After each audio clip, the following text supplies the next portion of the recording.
कि वाकई गुरु का होना कितना इम्पोर्टेंट है लाइफ में।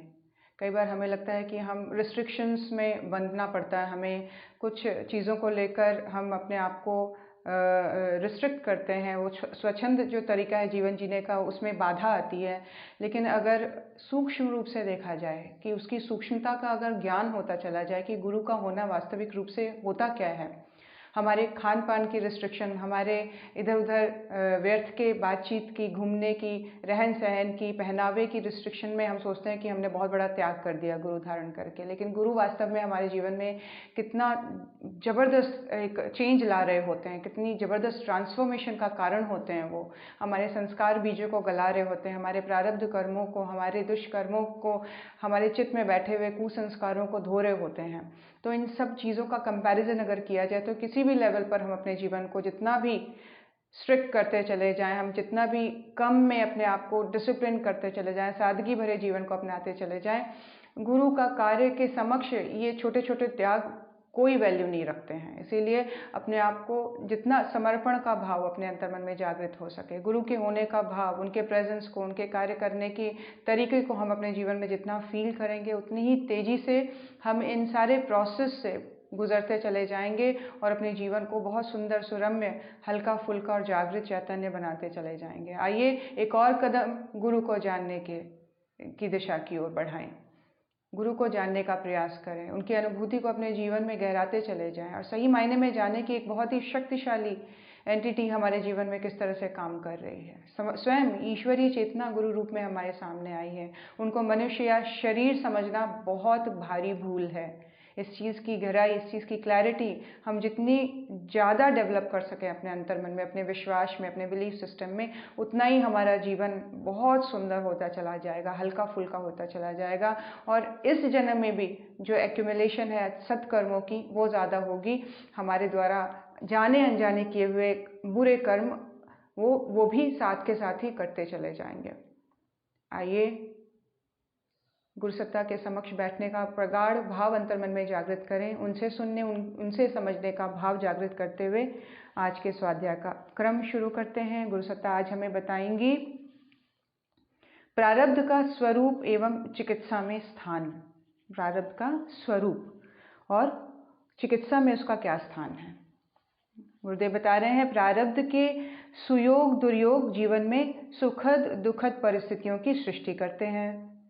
प्रारब्ध का सुयोग उदय होने से अनायास ही सुख, सौभाग्य एवं स्वास्थ्य की घटनाएं छाने लगती हैं, जबकि कहीं यदि प्रारब्ध का दुर्योग उदय हुआ तो जीवन में दुख, दुर्भाग्य एवं शोक, रोग की घटनाएं घिरने लग जाती हैं।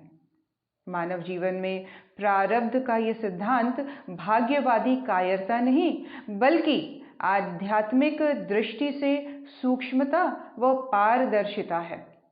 यह ऐसा सच है जिसे हर पल, हर क्षण सभी अनुभव करते हैं। क्या कह रहे हैं गुरुदेव कि ये प्रारब्ध का सुयोग या दुर्योग ही है जो जीवन में अलग अलग परिस्थितियों के, सर्कमस्टांसेस के फॉर्म में आता है। जब ये सत्कर्मों का सुयोग उदय होता है तो अनायास ही स्वास्थ्य और सुंदर परिस्थितियां जीवन में घिर चली आती हैं, बढ़ने लग जाती हैं, सुंदर सर्कमस्टांसेस मैनिफेस्ट होने लग जाते हैं, अच्छी चीज़ें जीवन में घटने लग जाती हैं। वहीं कहीं अगर प्रारब्ध का दुर्योग उदय हो गया तो जीवन में रोग शोक की घटनाएं घिरने लग जाती हैं। गुरुदेव कहते हैं ये सिद्धांत कोई भाग्यवादी कायरता वाले सिद्धांत नहीं है कि किसी का लक है, कोई अनलकी है, कोई भाग्यशाली है। ऐसा कोई कॉन्सेप्ट इस समस्त सृष्टि में, ब्रह्मांड में काम नहीं करता है। लक, अनलकी, लकी होने का कोई यहाँ पे ऐसा साइंस नहीं बना हुआ है, ऐसा कोई विज्ञान यहाँ पे सृष्टि में काम नहीं करता है। सिर्फ एक और एकमात्र विज्ञान काम करता है कि व्यक्ति अपने किए हुए के फल को चखता है। जो भी हमने किया वो फल के रूप में हमें मिलेगा ही। सो यहाँ पे भाग्यवादी कायरता नहीं, बल्कि आध्यात्मिक दृष्टि की सूक्ष्मता और पारदर्शिता है। जो सही मायने में आध्यात्मिक है वो कर्म के जो सिद्धांत को लेकर जीवन में चलता है और पूर्ण विश्वास करता है कि कर्म के द्वारा ही ये सारी चीज़ों की सृष्टि मेरे जीवन में हुई है और कर्म के द्वारा ही मैं इससे उबर सकता हूँ या अपने लिए अच्छी परिस्थिति का निर्माण कर सकता हूँ। यह ऐसा सच है जिसे हर पल हर क्षण वो अनुभव करते हैं। सुख दुख के हिंडोले में झूलते हुए इनमें से कुछ इस सच्चाई को पारंपरिक रूप से स्वीकार करते हैं, जबकि कई अपनी बुद्धिवादी अहमन्यता के कारण इसे सिरे से नकार देते हैं। कई लोग सिचुएशन को एक्सेप्ट कर लेते हैं, वो जान जाते हैं अंतर मन में, इस चीज़ को एक्सेप्ट कर देते हैं कि कहीं ना कहीं निश्चय ही मेरे द्वारा किया हुआ कुछ कर्म है जो इस रूप में आया है। एक्सेप्टेंस होने की वजह से वो इस स्थिति से शांति से गुजरते हैं। उनको भगवान शक्ति भी देते हैं, सामर्थ्य भी देते हैं उस दुख को पार करने की। लेकिन कई अहंकार से ओतप्रोत मन वाले लोग होते हैं जो जड़ से इस चीज़ को नहीं स्वीकार करते हैं कि ऐसी कोई चीज़ एग्जिस्ट करती है जिसको ये कहा जाए कि कर्म फल जैसी कोई चीज़ मेरे जीवन में आ रही है। वो अहमन्यता के कारण इसे बिल्कुल सिरे से नकार देते हैं। थोड़े से तपस्वी एवं विवेकी लोगों को आध्यात्मिक दृष्टि प्राप्त होती है। वे इस सूक्ष्म सत्य को साफ साफ देख पाते हैं, इसे पूरी पारदर्शिता के साथ अनुभव करते हैं। बिल्कुल ट्रांसपेरेंट तरीके से उनको ये चीज़ें क्लियर हो जाती है कि कोई भी सिचुएशन मेरे खुद के द्वारा क्रिएट हुआ है। किसी को ब्लेम करने की, भगवान के ऊपर लांछन लगाने की, दोषारोपण करने की ज़रूरत नहीं है। तो ये एक्सेप्टेंस उनको शांत रखता है, उनके विवेक को जागृत रखता है और बिल्कुल ट्रांसपेरेंट, गुरुदेव कह रहे हैं, पारदर्शिता के साथ इस चीज़ को वो अनुभव करते हैं। जैसे कोई चीज़ सामने क्लियरली दिख रही हो, ठीक वैसे ही उनको इस बात की अनुभूति होती है। जिन्हें ये अनुभूति होती है और हो रही है, वे इस संबंध में सभी के सभी तरह के सवालों का जवाब देने में सक्षम हैं। ज़्यादातर जनों की जिज्ञासा होती है, प्रारब्ध क्या है? तो इसका सरल समाधान है, प्रारब्ध का अर्थ है परिपक्व कर्म। क्या कह रहे हैं कि जिन्हें ये अनुभूति होती है किस बात की, कि वो इस बात को पूरी तरह से देख पाते हैं, समझ पाते हैं कि मेरे जीवन में कोई भी चीज़ घटित हो रहा है तो ये कर्म प्रारब्ध के रूप में मैं इसको एक्सपीरियंस कर रहा हूँ। ये सारी सर्कमस्टांसेस उसके अकॉर्डिंग मैनिफेस्ट हो रही है। जो इस चीज़ पे जितना विश्वास कर लेता है, गुरुदेव कह रहे हैं, उनको अनुभूति, वे इस संबंध में सभी तरह के सवालों का जवाब देने में सक्षम होते हैं। कोई भी घटना उनके मन में क्वेश्चन उठाती है तो उनको आंसर स्वतः ही मिल जाता है। लेकिन ज़्यादातर लोगों को ये जिज्ञासा हमेशा बनी रहती है कि प्रारब्ध क्या है, किस चीज़ को प्रारब्ध कहते हैं। तो प्रारब्ध वो जो कर्म पूरी तरह से परिपक्व हो गया है, फल देने की स्थिति में आ गया है, बीज वृक्ष बन गया है, अब उसमें फल आने लगे हैं, तो उसको वो प्रारब्ध के रूप में हमारे समक्ष है। कल को जो बीज लगाया था, पालन पोषण किया था, खाद पानी दिया था, आज वो वृक्ष के रूप में है और उसमें से फल फूटने की स्थिति आ गई है। तो ये स्थिति है परिपक्व कर्म के परिपक्व हो जाने की। जो कर्म पक गया समय के साथ साथ, अब वो प्रारब्ध के रूप में सामने खड़ा है। तो इसका सरल समाधान है, प्रारब्ध परिपक्व कर्म है। हमारे पूर्वकृत कर्मों में जब जिस समय परिपक्व हो जाते हैं उन्हें प्रारब्ध की संज्ञा मिल जाती है। यह सिलसिला काल क्रम के अनुरूप चलता रहता है। हम सबको याद होगा, जो हम लोगों ने इस चैप्टर के सुनने के लास्ट 2 चैप्टर पहले जो हम लोगों ने धृतराष्ट्र की कहानी सुनी, जब उन्होंने जिज्ञासावश भगवान श्री कृष्ण से पूछा कि इतने बड़े कुल में जन्म हुआ मेरा, सब कुछ अच्छा था, लेकिन मेरे अंधे होने का क्या कारण है? तो क्या कहते हैं भगवान श्री कृष्ण, उसके पूर्व जन्मों की हिस्ट्री को उठाते हैं और 1 नहीं, 2 नहीं, 30 नहीं, 40 नहीं, 50 नहीं, 100, 108वें जन्म में जाकर जब उनको पता लगता है कि वो एक बालक के रूप में है और वो चिड़ियों के बच्चे के आँखों को फोड़ रहा है, तो वो जो कर्म 108वें जन्म के बाद जाके परिपक्व होता है, मैच्योर होता है, और अब उनका जन्म निश्चय ही कुछ अच्छे कर्मों की वजह से राजसी घर में हुआ है, लेकिन उनकी आंखें नहीं हैं। वो कर्म अब जाके समय के साथ, काल चक्र के साथ, जैसे जैसे कर्म हमारे पकते चले जाते हैं।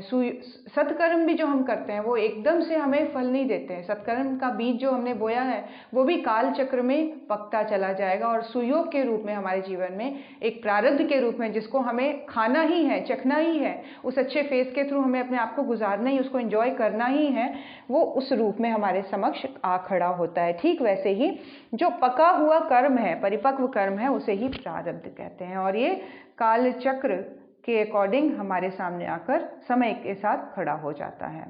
यह सिलसिला काल क्रम के अनुरूप चलता रहता है। इसमें वर्ष भी लगते हैं, जन्म भी। कई बार क्रिया भाव में और विचारों का इतना तीव्रतम संयोग होता है कि वे तुरंत प्रारब्ध कर्म का रूप ले लेते हैं। देखिए, प्रारब्ध कर्म का फलित होना हमारी इंटेंसिटी के साथ जुड़ा हुआ है कि कितने सघन इंटेंसिटी, इच्छा शक्ति के साथ हम उस कर्म को कर रहे हैं। हमारा शरीर भी उस कर्म में, हमारा मन भी लगा हुआ, हमारी इच्छाएं भी पूरी तरह से उस कर्म में घुली मिली हैं। सब कुछ मिल के पूरी तरह से इंटेंस करके उसमें भावनाओं को इंटेंसिफाई करके उस कर्म को किया गया है, तो वो बहुत ही कम समय में प्रारब्ध के रूप में खड़ा हो जाता है। बहुत इंटेंस तरीके से किया हुआ तप। हमारे सामने एग्जाम्पल है ऋषि विश्वामित्र, जहाँ उनकी इच्छा थी कि गायत्री को वो साध लें और स्वयं के स्वर्ग का निर्माण करें। इतना इंटेंस थी उनकी ये इच्छा, इतनी इंटेंस उनकी साधना थी कि उसी जन्म में उन्होंने गायत्री को सिद्ध किया और स्वर्ग का निर्माण किया।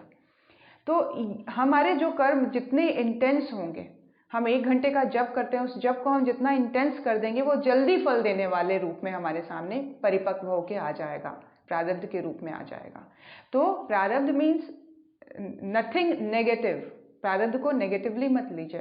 प्रारब्ध वो कर्म जो मैच्योर हो गया है। मैच्योरिटी हमारे इच्छा शक्ति का कितनी मात्रा में घुला होना। अगर बहुत सघन रूप से इच्छा करते हुए हमने किसी कर्म को किया है, किसी को बहुत सघन इच्छा के साथ परेशान किया है कि जाने अनजाने में भी नहीं, पूरे इंटेंशन के साथ, इंटेंशनली, पूरे डीपली उस चीज़ को करने में जब हम उद्यत हो जाते हैं तो वो कर्म बहुत ही जल्दी हमें फल देने वाला हो जाता है। तो गुरुदेव कह रहे हैं कि यहाँ पे वे तुरंत प्रारब्ध कर्म के रूप अपने रूप में आ जाते हैं और अपना फल प्रकट करने में सक्षम और सिद्ध होते हैं।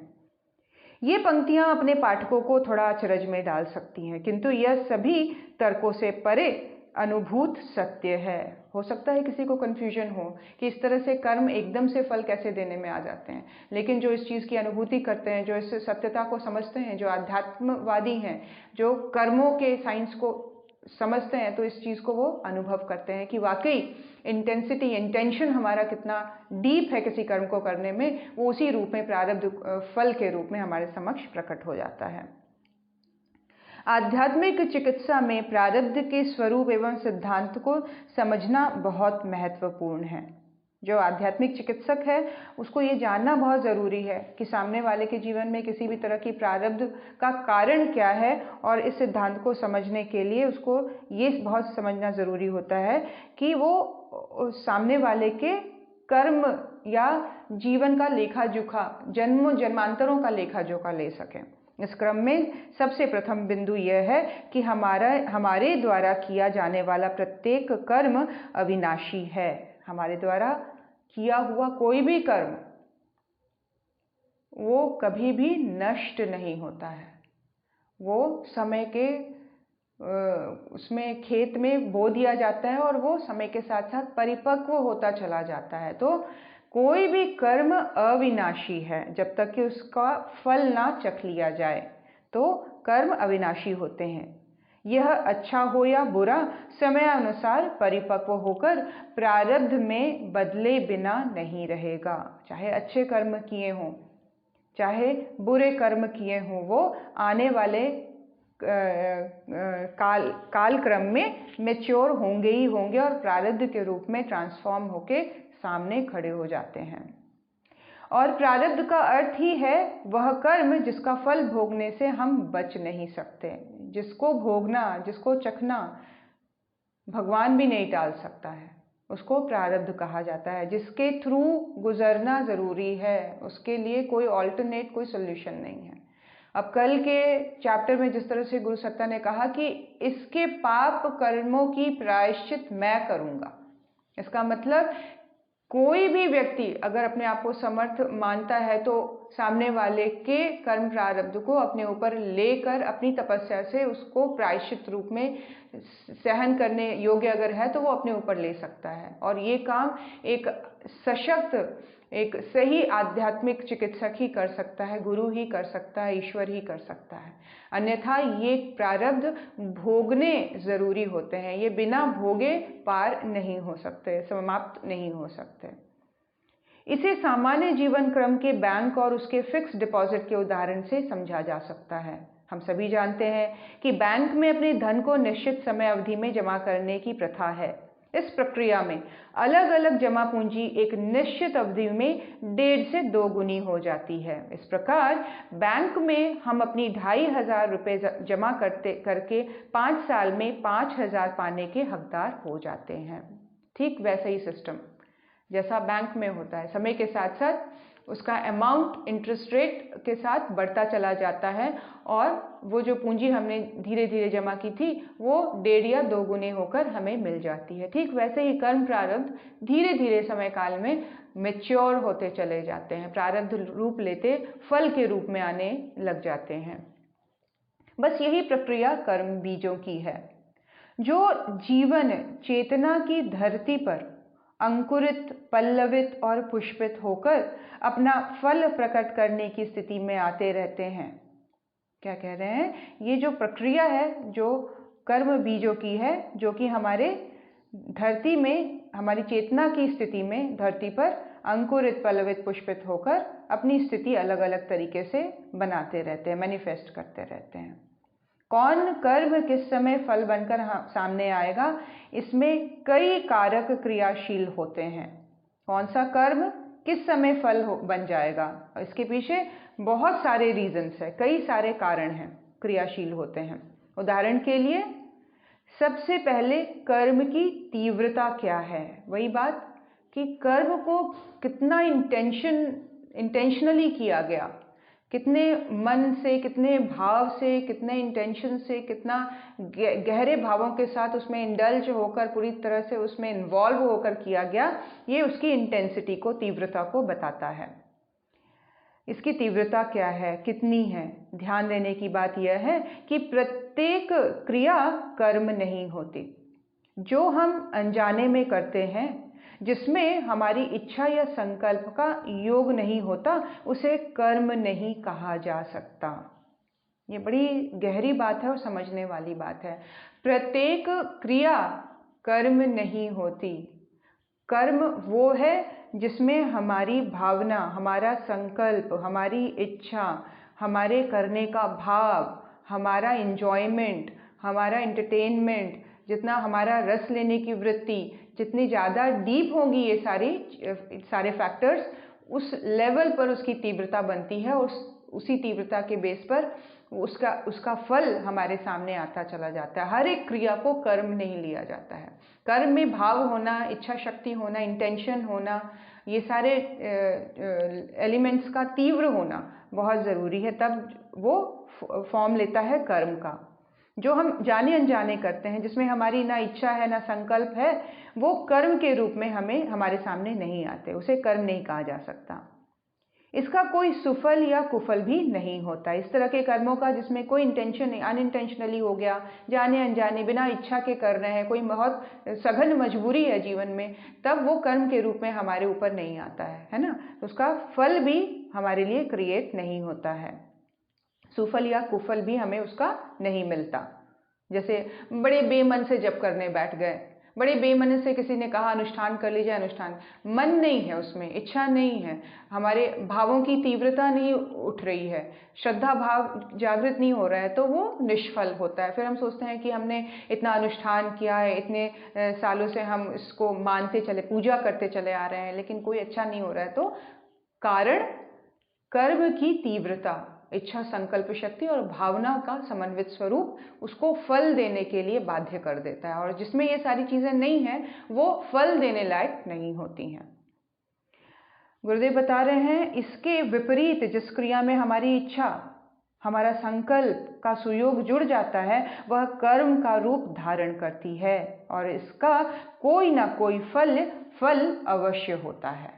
जिस कर्म में हमारी इच्छा होगी, जिस कर्म में हमारा संकल्प जुड़ा हुआ होगा, जिस कर्म में हमारी निष्ठा श्रद्धा भाव जुड़ी हुई होगी, वह कर्म फल का रूप धारण कर लेती है और हमारे जीवन में प्रारब्ध के रूप में मैनिफेस्ट होती है। हमारे कर्म की तीव्रता का आधार होते हैं भाव एवं विचार।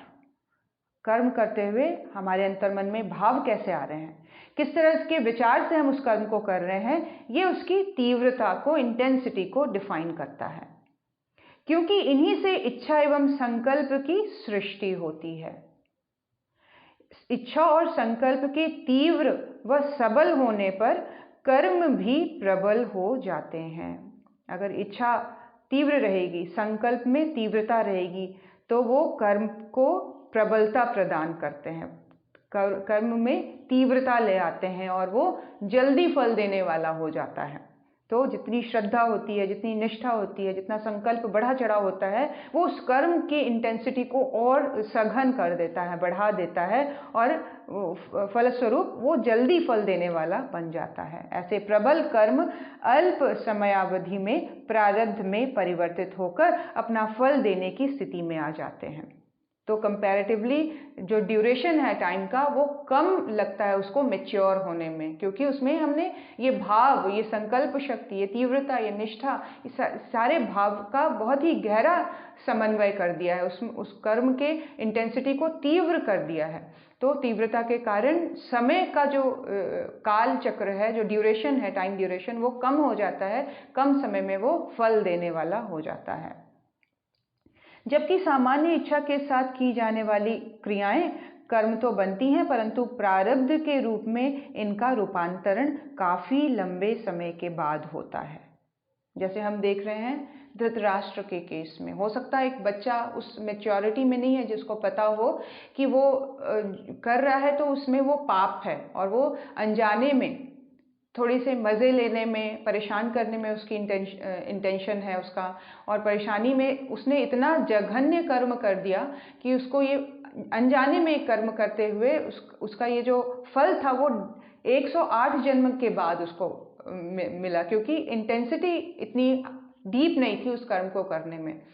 अनजाने में पाप कर्म तो हुआ क्योंकि उसका छेड़ने का मन था, उसको परेशान करने का मन था, उसको छोटी छोटी चिड़िया के बच्चों को देखकर उनको परेशान करने का मन था। लेकिन कहीं ना कहीं जो ज्ञान का लेवल था वो कम होने के कारण उसने ये कर्म कर डाला, जिसको मैच्योर होने में 108 जन्म लग गए। बहुत लंबा कालक्रम के बाद उनको ये कर्म प्रारब्ध के रूप में अंधे होने की स्थिति उनके जीवन में सामने आई।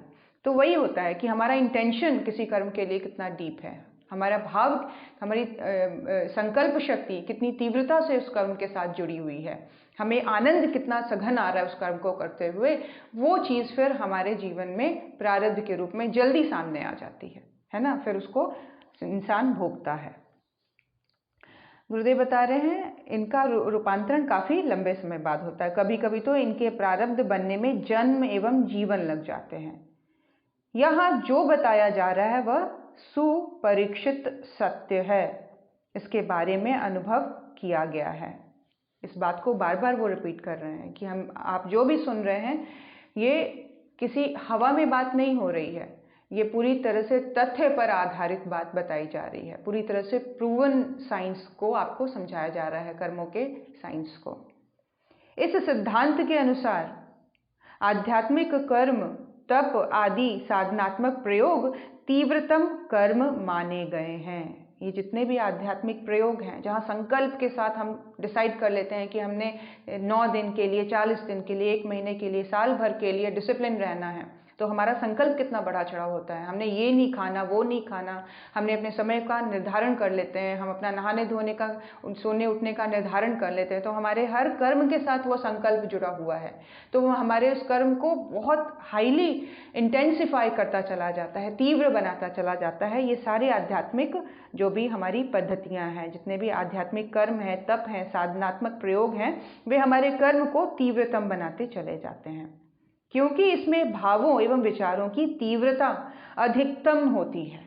भावों की तीव्रता अधिकतम होती है। बिना भावना के, बिना श्रद्धा के व्यक्ति बहुत लंबे समय तक साधनात्मक मार्ग पर नहीं चल सकता। इसीलिए जो व्यक्ति साधना के मार्ग पर चल पड़ा है, निश्चय ही उसके कर्म में तीव्रता है, उसके भावों में तीव्रता है, उसके कर्म में संकल्प है, और संकल्प की होने की वजह से, श्रद्धा और निष्ठा की होने की वजह से ये कर्म बहुत ही तीव्र होते चले जाते हैं, जल्दी फल देने वाले बनते चले जाते हैं।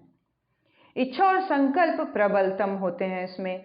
ऐसे कर्मों का जब सविधि अनुष्ठान किया जाता है तो वे तुरंत ही प्रारब्ध में परिवर्तित होकर अपने फल को प्रकट कर देते हैं। कई लोगों का देखा है कि किसी भी संकल्प के साथ जुड़कर, किसी एक एम को लेकर जब वो साधना अनुष्ठानों से जुड़ते हैं तो आगे भविष्य में, उसी जन्म में ही, कुछ सालों के बाद उनको उसमें सफलता मिल जाती है। उन्होंने जिस इच्छा से उस अनुष्ठान को किया था वो उसमें सफल हो जाते हैं। तो ये भाव क्या है, इसके पीछे कौन सा लॉ काम कर रहा है? यही, जितना हमारा कर्म इंटेंस होता चला जाएगा, जितने हमारे क्रियाकलाप इंटेंस, भावनात्मक लेवल पर, विचारों के स्तर पर, संकल्पों के लेवल पर हम जितने इंटेंस होकर किसी भी कर्म को करेंगे, वो जल्दी ही, तुरंत ही फल देने वाला प्रारब्ध के रूप में परिवर्तित होकर अपने सुफल को लेकर हमारे सामने प्रकट हो जाता है। कोई भी अवरोध इसमें आड़े नहीं आता। जिनके कठिन तप प्रयोगों का अभ्यास है, उनके लिए यह नित्य प्रति का अनुभव है। वे अपने दैनिक जीवन में इस सत्य का साक्षात्कार करते हैं। जो इस कठिन प्रयोगों से अपने जीवन, डेली के रूटीन में जिन्होंने अपने जीवन को कठिन साधनात्मक प्रयोगों से बांध रखा है, वो इस चीज़ को बहुत क्लियरली अनुभव करते हैं, ट्रांसपेरेंट तरीके से, पारदर्शी तरीके से अनुभव करते हैं कि वो इसकी शक्ति को अपने जीवन में पूरी तरह से अनुभव करते हैं और साक्षात्कार करते हैं कि किस तरह से कर्म के में भावनात्मक रूप से अगर उसको इंटेंस कर दिया जाए संकल्पों और भावों के समन्वय से, तो किस तरह से वो हमारे जीवन को और सुखद संभावनाओं से भर देने वाला हो जाता है। प्रारब्ध के सिद्धांत एवं विज्ञान में एक महत्वपूर्ण सच और भी है। प्रारब्ध का जो सिद्धांत है, जो लॉ है, ये जिसके ऊपर बेस्ड हमारा जीवन चलता रहता है कि कर्म अलग अलग रूपों में हमारे जीवन में सामने आते हैं, कभी रोग के रूप में, कभी सिचुएशंस के रूप में, कभी पूरा जीवन, कई बार जीवन पूरा उस स्थिति में कट जाता है। तो इसका कारण, इसकी सच्चाई क्या है इसके पीछे? एक और बहुत ही इंपॉर्टेंट फैक्टर काम कर रही है भावनाओं की तीव्रता के अलावा। वो क्या है? गुरुदेव कह रहे हैं वह यह है कि कर्म बीज से प्रारब्ध बनने की प्रक्रिया यदि अभी पूरी नहीं हो सकी है तो उसे किसी विशेष आध्यात्मिक प्रयोग से कम किया जा सकता या टाला जा सकता है। गुरु क्या करते हैं? यही करते हैं जो यहाँ पे बताई गई। प्रारब्ध के सिद्धांत व विज्ञान में एक और महत्वपूर्ण सच ये है कि अगर कोई कर्म प्रारब्ध का बीज अभी मैच्योर नहीं हुआ है तो उसको बीज बनने में या प्रारब्ध बनने में अभी उसको समय है, तो उसकी तीव्रता को या उसके मैनिफेस्ट होने को टाला जा सकता है कि वो उस रूप में, भयानक रूप में मैनिफेस्ट ही ना हो, उसको किसी और छोटे रूप में करके टाल दिया जाए, क्योंकि अभी वो मैच्योर नहीं हुआ है। लेकिन आगे कुछ काल में वो एक प्रारब्ध का रूप ले लेगा, और ये इसकी जानकारी एक गुरु को होती है, एक सच्चे आध्यात्मिक चिकित्सक को होती है, जो अपने बच्चे को सामने देखता है और ये जानता है कि आने वाले समय में उसका ये कर्म बीज प्रारब्ध के रूप में प्रकट हो जाएगा। तो उसको वो उस डायरेक्शन की ओर अवेयर करता है, उस दिशा की ओर बढ़ाते हैं जहाँ पे इस तरह के इंटेंस जो हमारे साधनात्मक प्रयोग हैं, जितने आध्यात्मिक कर्म हैं, तप हैं, साधनाएं हैं, उस ओर उनको बढ़ाकर उनके कर्म प्रारब्ध को टाल देने का प्रयोग किया जाता है। कुछ ऐसे आध्यात्मिक प्रयोग किए जाते हैं जिसके द्वारा ये जो फ्यूचर में बनने वाला प्रारब्ध है वो टल जाए। परंतु यदि यह प्रक्रिया पूरी हो गई है और प्रारब्ध ने अपना पूर्ण आकार ले लिया है तो फिर यह अटल और अनिवार्य हो जाता है। ठीक वैसे ही जैसे वृक्ष में अभी फल जो है वो बिल्कुल बहुत छोटे फॉर्म में ही हो सकता है गिर जाए, हवा के झोंके से किसी तरह से वो पके ना, फलित ना हो, पूरी तरह से मैच्योर ना हो। लेकिन जो फल मैच्योर हो जाता है, जो पूरी तरह से फॉर्म हो जाता है, उसको एक्सपीरियंस करना ज़रूरी हो जाता है व्यक्ति के लिए। उस प्रारब्ध को अटल और अनिवार्य कह दिया जाता है। उसको पार करना, उसको एक्सपीरियंस करना, उसको टालना संभव नहीं है, उसको एक्सपीरियंस करना ज़रूरी हो जाता है, वो अटल है। फिर इसमें थोड़ा बहुत परिवर्तन भले कर दिया जाए, परंतु इसका टल पाना किसी भी तरह संभव नहीं होता है। गुरु की शक्ति के द्वारा, उनके प्राण के द्वारा, उनकी तप शक्ति के प्रयोग के द्वारा वो चाहें तो इसको थोड़ा बहुत हल्का कर सकते हैं, लेकिन फिर भी वो किसी न किसी रूप में हमारे समक्ष प्रकट होता ही है, टाल पाना संभव नहीं है। ऐसी ही एक घटना यहाँ शब्दों में पिरोई जा रही है।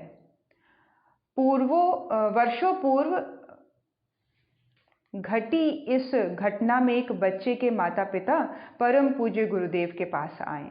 ये लाइव एग्जाम्पल्स आदरणीय श्रद्धेय प्रणव पंड्या जी बता रहे हैं। ये उनकी लिखी हुई पुस्तक है और वो अपने एक्सपीरियंस को शेयर कर रहे हैं हम सबके साथ। उन्होंने जो समय परम पूज्य गुरुदेव के साथ बिताया और किस तरह से गुरुदेव को एक आध्यात्मिक चिकित्सक के रूप में उन्होंने अनुभव किया।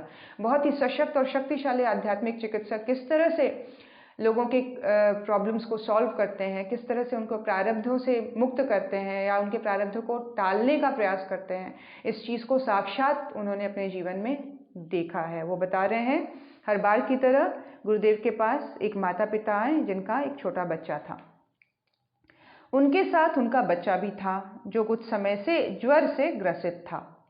वह ज्वर था कि किसी चिकित्सक की औषधि से ठीक ही नहीं होता था। वैसे ऐसा बुखार था वो जो किसी भी औषधि से उसका उतर ही नहीं रहा था, लगातार उसको बुखार चढ़ा रहता था। हाँ, इसके दुष्प्रभाव हाथ पांव सहित समूचे शरीर पर पड़ने शुरू हो गए थे। बच्चे के शरीर पर उसके दुष्प्रभाव आने लग गए थे। एक तरीके से उसका शरीर लुंज पुंज सा हो गया था, ढीला ढाला सा बच्चे का शरीर वीक होने लग गया था बिल्कुल। बच्चे की दिमागी हालत भी बिगड़ने लगी। समूचा स्नायु संस्थान निष्क्रिय पड़ता चला जा रहा था। माता पिता ने अपने बच्चे की सारी व्यथा गुरुदेव को कह सुनाई। उन्होंने सारी बातें ध्यान से सुनी और मौन हो गए। गुरुदेव ने सारी व्यथा चुपचाप सुनी और मौन हो गए। बच्चे के माता पिता बड़ी आशा भरी नजरों से उनकी ओर देखते रहे, पर यहाँ गुरुदेव की आंखें छलक उठीं। वह उस बच्चे की पीड़ा से, माता पिता के संताप से विहल हो गए। थोड़ी देर बाद वह भाव भरे मन से उन लोगों से बोले, बेटा, तुम लोगों ने हमारे पास आने में देर कर दी। इसके प्रारब्ध का दुर्योग अब एकदम पक गया है। ऐसी स्थिति में कुछ भी करना संभव नहीं। देखिए गुरु सत्ता कैसे देख रही है सामने बैठे बालक को। वो ये देख रही है कि इसका कुछ कर्म है जो अब बिल्कुल मैच्योरिटी की स्थिति में है, बिल्कुल मैच्योर हो जाने की, प्रारब्ध का रूप ले लेने की स्थिति में आ गया है। अब कुछ किया नहीं जा सकता।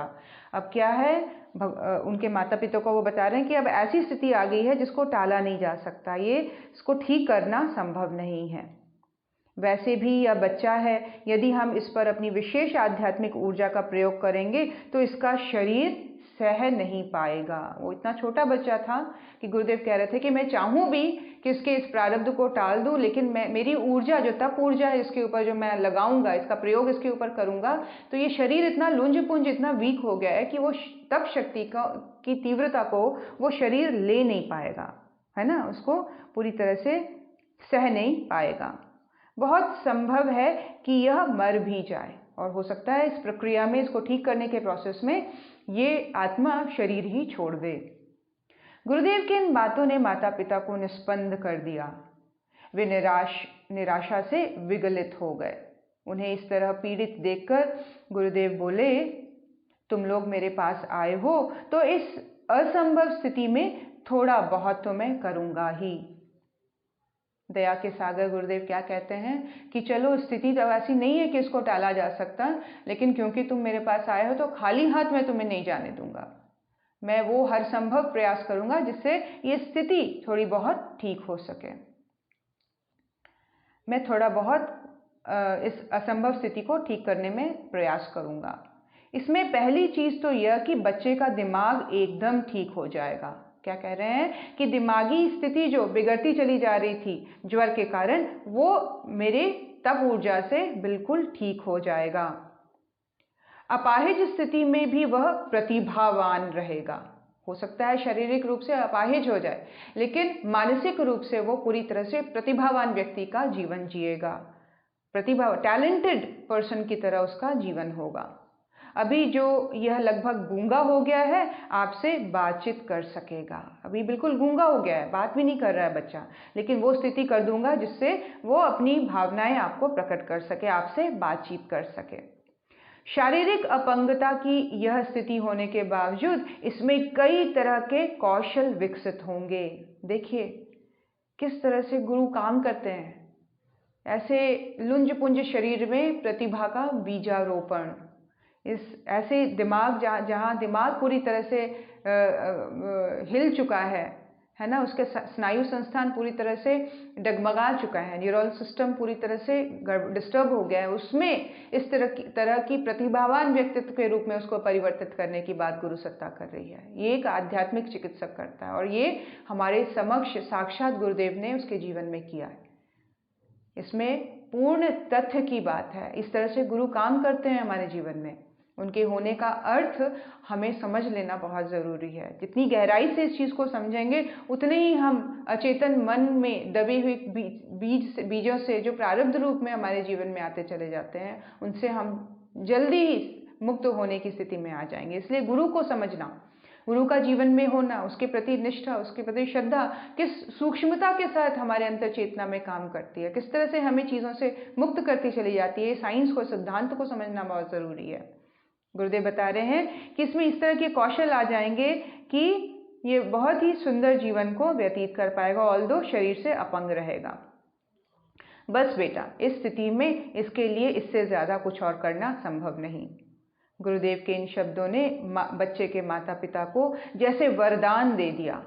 थोड़े ही महीने के बाद पूज्य गुरुदेव की आध्यात्मिक ऊर्जा के प्रभाव से उस बच्चे के जीवन में प्रकट होने लगा। अपाहिज होते हुए भी वो प्रतिभावान कलाकार बना। उसके प्रारब्ध का अटल दुर्योग टला तो नहीं, पर पूज्य गुरुदेव की आध्यात्मिक चिकित्सा ने उसे रूपांतरित तो कर ही दिया। इस आश्चर्यजनक प्रक्रिया के संकेत आज भी महत्वपूर्ण आध्यात्मिक ग्रंथों में देखे जा सकते हैं। इस तरह के आध्यात्मिक प्रयोग जहाँ गुरु करता है, जहाँ एक आध्यात्मिक चिकित्सक अपनी प्राण ऊर्जा का, अपनी तप ऊर्जा का प्रयोग के द्वारा प्रारब्ध बीजों को गलाने का प्रयास करते हैं। अगर प्रारब्ध परिपक्व हो गया है तो उसको छोटे रूप में करने का, उसको टालने के रूप में थोड़ा बहुत प्रयास कर सकते हैं। और किस तरह से जीवन को सुंदर सुव्यवस्थित बनाने में गुरु अपनी शक्ति को लगाते हैं, अपने पूरे सामर्थ्य को लगाते हैं, कहीं भी चूकते नहीं हैं। जो 100% पॉसिबल हो सकेगा वो पूरा 100% देने के लिए तत्पर और तैयार रहते हैं। बशर्त है कि हम भी उनको अपना 100% दें, अपना 100% मन उनके चरणों में रख दें, मन में उनको बिठा लें, अपनी इच्छाओं में उनको बिठा लें, अपनी भावनाओं को सशक्त करते हुए इस गुरु भक्ति वाले कर्म को इतना तीव्र करते चले जाएं कि फिर हमारे अचेतन मन का जो कुप्रभाव है, जो बुरे पैटर्न्स हमारे जीवन को अव्यवस्थित करते हैं, वो सारी चीज़ें ढीली पड़ती चले जाएं। उनका जो अटल, एक अविनाशी जो एक प्रभाव है, वो टलता चला जाए प्रारब्ध के रूप में। तो एक गुरु ही है जो हमारे ही किए हुए कर्म बीजों को मिटा सकता है, टाल सकता है, और इस बात का पूर्ण विश्वास उसको वो काम करने के लिए स्पेस देता है। हमारा विश्वास दिन पर दिन बढ़ता चला जाए, हमारी निष्ठा गुरु के प्रति बढ़ती चली जाए। हर क्षण हर पल गुरु को स्मरण रखें, उनके नाम का स्मरण हमारे अंतर्मन में गुंजायमान रहे। ऐसी प्रार्थना गुरु सत्ता के चरण में शत शत नमन। ओम नमोस्त्वनंताय सहस्त्रमूर्तये सहस्रपादाक्षिशिरोरुबाहवे सहस्रनाम्ने पुरुषाय शाश्वते सहस्रकोटियुगधारिणे नमः। सहस्रकोटियुगधारिणे नमः। ओम श्री गुरुदेवाय नमः। माता भगवते नमः। दादा गुरुदेवाय नमः। परम पूज्य गुरुदेव